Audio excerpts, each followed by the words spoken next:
بسم اللہ الرحمن الرحیم اللہم صلی علی محمد وعلی آل محمد مبارک وسلم۔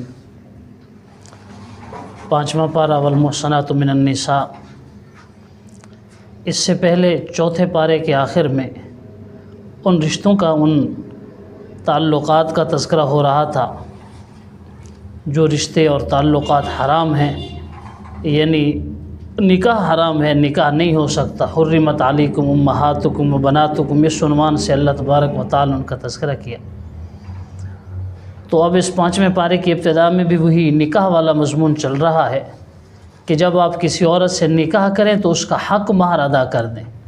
حق مہر کا تذکرہ سورۃ النساء کے ابتدا میں بھی آیا کہ اپنی بیویوں کو خوش دلی سے ان کے مہر ادا کیا کرو، چونکہ یہ حق مہر ہے، عورت کا حق ہے، انسان پر لازم اور واجب ہے۔ یہ بہت گھٹیا حرکت ہے جو لوگ اپنی بیویوں سے حق مہر معاف کرا لیتے ہیں یا پھر انہیں ادا نہیں کرتے۔ عورت کا حق ہے، اگر وہ معاف نہ کرے تو انسان ساری زندگی بھی نہ دے تب بھی اس سے معاف نہیں ہوتا۔ جب انسان مر جائے گا مرد اور اس کے قرضہ جات کی ادائیگی کی جائے گی تو اس حق مہر کو بھی قرضوں میں گنا جائے گا اور اس کی بھی ادائیگی کی جائے گی۔ تو بہرحال نکاح کرو اور اپنی بیویوں کو حق مہر ادا کرو۔ یہاں پر ایک چھوٹا سا اشکال بعض ذہنوں میں آتا ہے، لوگ اس کو دیکھتے ہیں اس نظر سے کہ بعض لوگ یہاں چونکہ آتوہن اجورہن کے الفاظ آتے ہیں کہ جب عورتوں سے تعلق رکھو، عورتوں کو جب اپنی ازدواجی حیثیت میں لاؤ تو پھر ان کے اجر ادا کر دو۔ بعض لوگ یہاں سے متع کا جواز گھڑتے ہیں، یعنی اگر کچھ پیسے دے دلا کر وقتی طور پر کچھ ایگریمنٹ کر لیا جائے اور وقتی طور پر تھوڑے عرصے کے لیے، کچھ گھنٹوں کے لیے، کچھ دنوں کے لیے میاں بیوی بن جائیں، تو ایسے نکاح کی شریعت میں کوئی گنجائش نہیں ہے۔ نکاح موقت اور نکاح متع ابتدائی اسلام میں حلال رہے ہیں، لیکن وہ بھی ایک پورے شرائط کے ساتھ ہوتے تھے، ان میں بھی باقاعدہ گواہوں کا تقرر اور باقاعدہ نکاح کی سی صورت ہوتی تھی، بس ایک ان میں لمیٹیشنز تھی، کچھ اس میں وقت وغیرہ کی محدود کر دیا جانا تھا۔ لیکن بعض مخصوص لوگ جس انداز میں متع کرتے ہیں یہ تو اسلام میں کبھی بھی مشروع نہیں رہا، اور خاص طور پر اس آیت سے استدلال کرنا اور متع کو جواز پیش کرنا یہ سراسر علمی بددیانتی ہے۔ علماء کرام نے، علماء علوم القرآن نے، مفسرین حضرات نے اس آیت سے نکاح شرعی ہی مراد لیا ہے کہ جب تم نکاح کرو تو اپنی بیویوں کو ان کے حق مہر ادا کیا کرو۔ اس کے بعد گھریلو امور کی طرف اللہ تبارک و تعالی نے احکامات دیے ہیں۔ مثلا جو مرد ہے وہ گھر کا نگران ہے، جس گھرانے میں، جس طبقے میں، جس جماعت میں، جس ادارے میں سربراہ نہ ہو وہ انتشار کا شکار ہو جاتے ہیں، افتراق کا شکار ہو جاتے ہیں۔ تو گھر میں بھی جو مرد کی کیفیت ہے، جو مرد کی پوزیشن ہے، وہ گھر کے نگران کی ہے، یعنی الرجال قوامون علی النساء، مرد عورت پر نگران ہے، یعنی الٹیمیٹلی جو ایک ڈیسیژن پاور ہوتی ہے بہرحال وہ ایک مرد کو حاصل ہے، مگر بہتر صورت معاملات تو ظاہر مشاورت ہی سے چلتے ہیں۔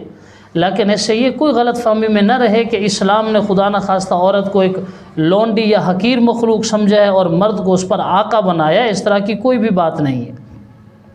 مرد آقا نہیں ہے، وہ بھی انسان ہے، عورت بھی انسان ہے، دونوں ہی آزاد انسان ہیں۔ بس گھریلو امور چلانے کے لیے ظاہر ہے جہاں مشاورت وغیرہ کی ضرورت پڑے گی تو مرد کو ایک درجے میں یہاں پر فوقیت حاصل ہے، کیونکہ وہ گھر کے اخراجات کا بھی ذمہ دار ہے اور اللہ تبارک و تعالی نے اس کو یہ نگرانی کا کام بھی سونپا ہے۔ اس کے بعد اس گھریلو معاملے کو چلانے کے لیے اللہ تعالی نے اور ہدایات دی ہیں۔ بعض اوقات ہم دیکھتے ہیں کہ بعض عورتیں اکھڑ مزاج ہوتی ہیں، کسی طرح بھی جو مرد کے قابو میں نہیں آنے والی ہوتی، گھریلو امور کا چلنا بعض اوقات مشکل ہو جاتا ہے، تو اللہ تبارک و تعالی نے 3 سٹیپس میں اس کا علاج بتلایا ہے۔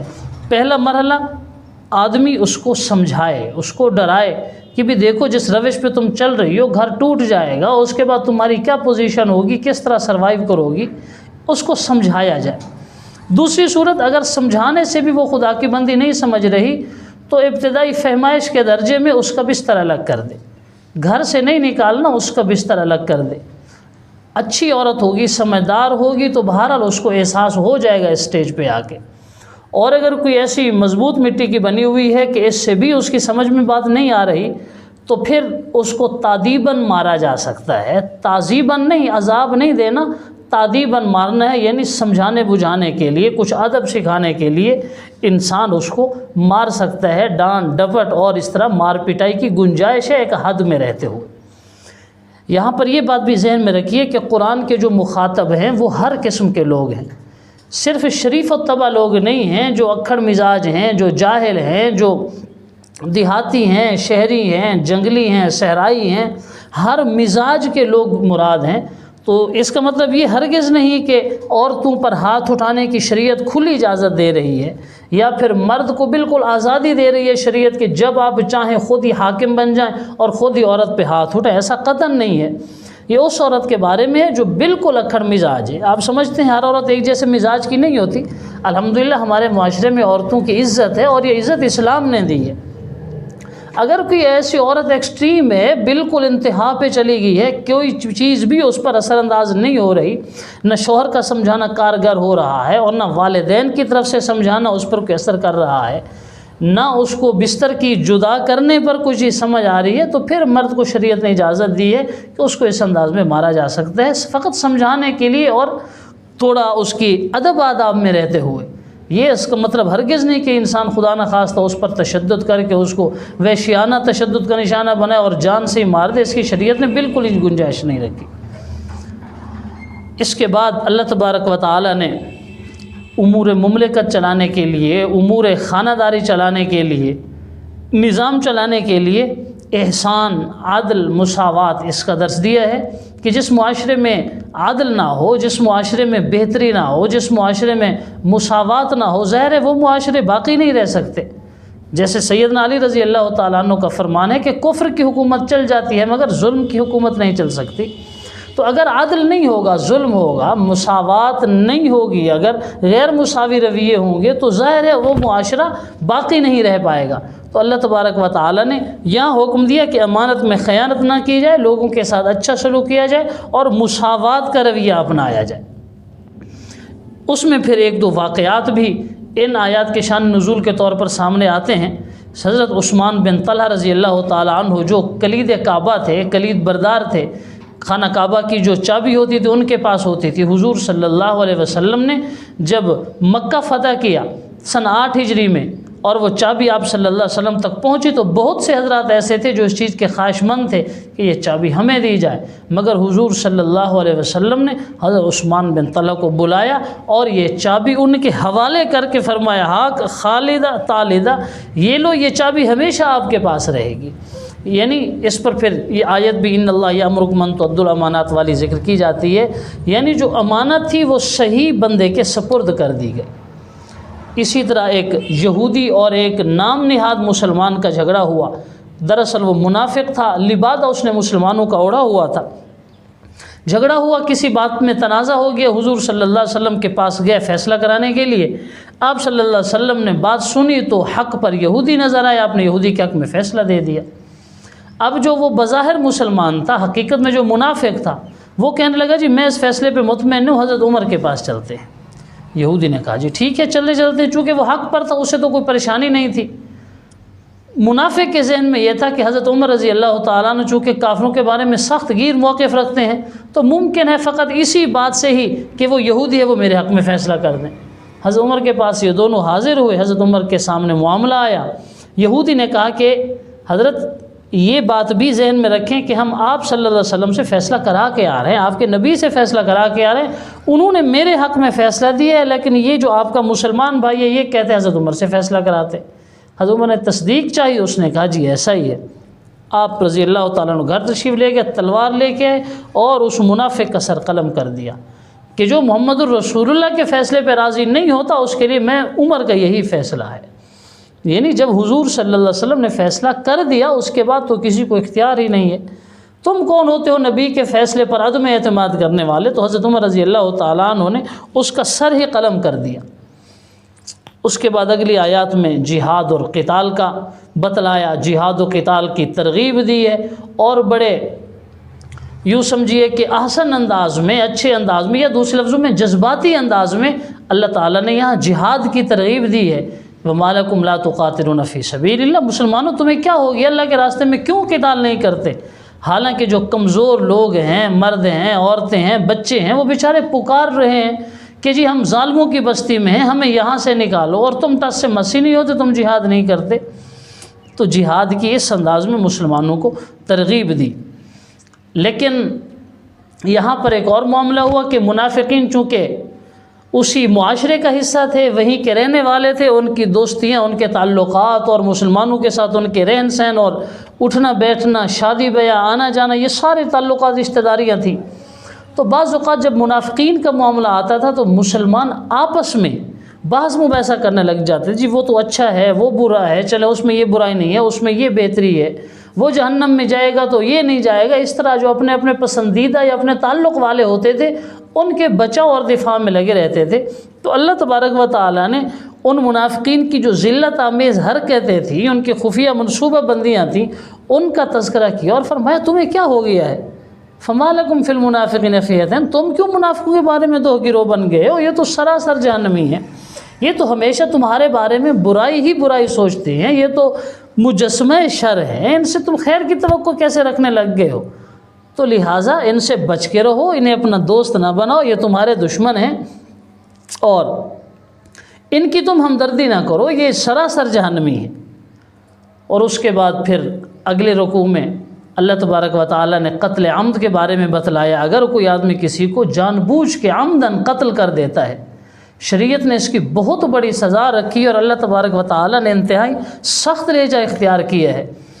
5 سزاؤں کا تذکرہ آیا ہے کہ جو آدمی کسی بے گناہ کو ناحق قتل کرتا ہے اس کے لیے اللہ نے 5 سزائیں مقرر کی ہیں۔ فجزاؤہ جہنم، جہنم میں جائے گا، خالدن فیہا، ایک لمبے عرصے تک وہاں رہے گا، وغضب اللہ علیہ، اللہ اس پر ناراض ہوں گے، ولعنہ، اللہ کی اس قاتل پر لعنت برستی رہے گی، واعد لہ عذابا عظیما، اس کے علاوہ بھی اللہ نے بہت بڑا عذاب اس قاتل کے لیے تیار کیا ہے۔ تو ناحق قتل کرنا یہ انتہائی خلاف شرع ہے۔ جو قتل حق ہے اس کی صورتیں بھی بیان کر دی گئی ہیں قرآن و سنت میں کہ قتل کے بدلے میں چلیں قتل ہوتا ہے، یا شادی شدہ آدمی زنا کاری کا ارتکاب کرتا ہے اس کو قتل کیا جاتا ہے، کوئی آدمی دین اسلام سے مرتد ہو جاتا ہے اس کو قتل کیا جاتا ہے۔ اس سے ہٹ کر ہمارے ہاں جتنے بھی قتل و فساد ہو رہے ہیں، مسلک کے نام پر ہوتے ہیں، غیرت کے نام پر ہوتے ہیں، مال کے تنازع پر ہوتے ہیں، یہ سارے قتل ناحق ہیں۔ اور جو ایسا قاتل ہے اس انداز میں کسی کو قتل کر رہا ہے، یہ اللہ کا بہت بڑا مجرم ہے اور یہ جہنم کی لمبے عرصے تک سزا جھیلے گا اور یہ سب سے زیادہ سزا کا مستحق ہوگا۔ اللہ تعالیٰ حفاظت فرمائے۔ تو جہاد کی بات چل رہی تھی۔ اب ظاہر ہے جب حالات مسلمانوں کی رینج سے، مسلمانوں کی قوت برداشت سے باہر ہو گیا تو اللہ تبارک و تعالیٰ نے ہجرت کرنے کا حکم دیا، اور اس زمانے میں ہجرت فرض تھی۔ یعنی آج اگر کوئی آدمی مسلمان ہوتا ہے تو ہم اسے کلمہ پڑھائیں گے، دین کی ضروریات سمجھائیں گے، مسلمان ہو جائے گا۔ اس زمانے میں مسلمان ہونے کی 2 شرائط تھی، کلمہ پڑھنا اور ہجرت کرنا، یعنی مکہ سے ہجرت کر کے مدینہ آ جائے۔ اور اللہ تبارک و تعالیٰ نے واضح لفظوں میں کہہ دیا کہ اگر کوئی بندہ بلا عذر ہجرت نہیں کرتا اس کا ٹھکانہ جہنم ہوگا۔ یعنی یہ بہت بڑی اسٹریٹجی تھی اسلام کی کہ جو لوگ مکہ سے اپنے وطن سے کسی نئے جگہ پہ جا رہے ہیں کم سے کم وہاں پر وہ اس حوالے سے مطمئن ہوں کہ سارے اپنے ہی ہوں۔ تو مسلمانوں کو ایک ہی جگہ پہ اکٹھا ہونے کا حکم دیا، تو ہجرت وہاں اس زمانے میں فرض تھی۔ پھر مسلمان الحمدللہ اسٹیبل ہو گئے، مسلمانوں کو قوت حاصل ہو گئی، مال کے اعتبار سے بھی مسلمان الحمدللہ قوی ہو گئے، تعداد بھی بڑھ گئی، جہاد کی برکتوں سے مسلمانوں کی آبادی بھی بڑھ گئی، مسلمانوں کی جو غربت کے زمانے تھے وہ بھی ختم ہو گئے۔ تو پھر حضور صلی اللہ علیہ وسلم فرمایا لا ہجرت بعد الفتح، مکہ فتح ہونے کے بعد اب ہجرت فرض نہیں رہی، فرض نہیں ہے، لیکن ہجرت کا جو ایک سنت، ایک سٹیٹس تھا وہ باقی ہے۔ اب بھی اگر کوئی بندہ سمجھتا ہے کہ کسی جگہ پر رہتے ہوئے اس کی دینداری خطرے میں ہے تو اس پر ہجرت کر جانا لازم ہے۔ ہجرت کی سنیت باقی ہے، سنت ضرور ہے یہ عمل، لیکن اب ہر مسلمان کے لیے ہجرت فرض نہیں رہی۔ تو ایک تو اس میں ہجرت کے احکام بیان کیے ہیں، اور اس میں حضرت حمزہ بن قیس رضی اللہ تعالیٰ عنہ کا بڑا مشہور واقعہ ہے۔ ہجرت کرنا چاہتے تھے لیکن بیمار تھے، بالکل صاحب فراش تھے، بستر مرگ پہ تھے، مگر جب یہ آیات نازل ہوئی کہ جو ہجرت نہیں کرتا اس کا ٹھکانہ جہنم میں، بہت گھبرا، بیٹوں سے کہا مجھے اسی چارپائی کو، میری چارپائی کو اٹھا کر مجھے باہر لے چلو، میں مکہ سے جاتا ہوں، مجھے مدینہ لے چلو۔ بیٹوں نے اٹھایا اور اسی حالت میں مکہ سے باہر لے آئے۔ ابھی مکہ کی حدود بمشکل عبور کی تھی کہ ان کا وقت قضا آ گیا اور وہ وہیں اللہ کو پیارے ہو گئے، اور ان کے بارے میں پھر اللہ تبارک و تعالی نے بشارت بھی دی کہ ان لوگوں نے پورا اجر حاصل کر لیا ہے۔ تو ہجرت جیسے ضروری تھی، پھر ہجرت کی سنیت باقی رہی، مسلمانوں نے ہجرت کی، لیکن ظاہر ہے ہجرت میں کافروں کا خوف رہتا ہے، جہاد میں رہتا ہے، تو پھر یہاں پر مستقل طور پر دو الگ نمازوں کے احکام آئے، ایک صلاۃ الخوف کا اور ایک صلاۃ المسافر کا۔ جب مسلمان جہاد کریں گے تو جہاد کے وقت ایک تو اس سے نماز کی اہمیت کا پتہ چلتا ہے کہ نماز اتنی اہم عبادت ہے، اتنا اہم فریضہ ہے کہ جنگ میں بھی اللہ نے اس کی حیت اور کیفیت بدل دی ہے، اس میں کسی درجے میں نقل و حرکت کی اجازت دے دی، اس میں کسی نہ کسی انداز میں طریقہ کار تبدیل کر دیا، مگر نماز کو بالکلیہ معاف نہیں کیا، کسی سے بھی معاف نہیں کی۔ تو ایک تو صلاۃ الخوف ہے اور دوسرا صلاۃ المسافر ہے۔ جب آپ سفر کریں گے اور آپ کا شرعی سفر بنتا ہے، جب شرعی سفر ہے تو پھر آپ کی نماز میں تخفیف کر دی گئی، تو صلاۃ الخوف اور صلاۃ المسافر کے احکام آئے ہیں۔ اگلی آیات میں ایک منافق کا واقعہ پھر آ رہا ہے۔ منافق بظاہر مسلمان تھا، حقیقت میں منافق تھا۔ اس نے کسی کے گھر چوری کی، اور چوری کرنے کے بعد جو گندم اور آٹا وغیرہ تھا اس کو یعنی جان بوجھ کر، جیسے کوئی آدمی سرہ چھوڑتا ہے، جرم کا نشان چھوڑتا ہے، پھر ایک یہودی کے گھر سے اور اس چوری والے گھر تک وہ ایک نشان بنا دیا کہ جیسے کوئی چیز گرتی ہے۔ صبح لوگ اٹھے، دیکھا گھر والے چوری ہو چکی ہے، دیکھا سامان سارے کا سارا وہ اس ایک یہودی کے گھر جا رہا ہے۔ لوگوں نے تو پکڑ لیا، جی آپ ہی چور ہیں۔ آپ صلی اللہ علیہ وسلم کے پاس معاملہ پہنچا، ثبوت اور شواہد سارے یہودی کے خلاف جا رہے تھے۔ یہ بھی بڑی چکنی چپڑی باتیں کر کے اللہ کے نبی کو مطمئن کر رہا تھا۔ اسی دوران وحی آ گئی اور حضور صلی اللہ علیہ وسلم کو اللہ تبارک و تعالی نے تنبیہ کر دی، وَلَا تُجَادِلْ عَنِ الَّذِينَ يَخْتَانُونَ أَنفُسَهُمْ، یہ خائن آدمی ہے، یہ بددیانت اور چور ہے، آپ اس کی کیوں وکالت کر رہے ہیں؟ آپ اس کی طرف سے جھگڑا نہ کریں۔